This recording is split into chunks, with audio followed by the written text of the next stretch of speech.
Now, the first set of people I want to minister to tonight, there are people who are being anointed. Now, please listen carefully. We're starting not with healing, not with deliverance. It's an impartation. It's a divine selection. There are people who the power of God will come upon them. God wants to use them for their families. To use them for their families. The power of God is coming on such people. Bring them out. This is what God is telling me.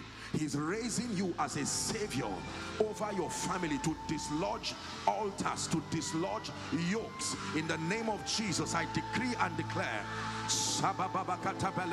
bring such out from the back to the front. I decree and declare by the power of the Holy Spirit, that grace, that Gideon anointing is resting upon you right now.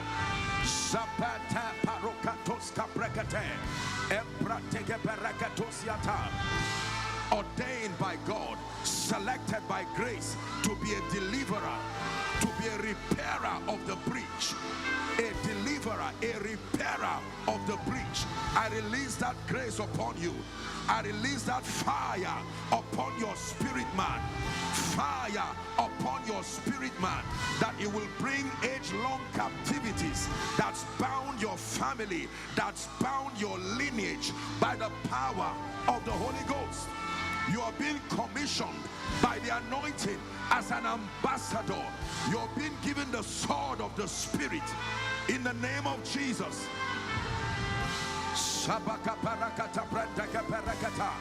release that grace. I release that grace. I release that grace upon you, men and women. Some of you are preachers. Some of you are businessmen. Some of you are hiding like Gideon. But let the anointing find you where you are. In the name of Jesus, let the power of the Holy Ghost find you where you are. In the name of Jesus.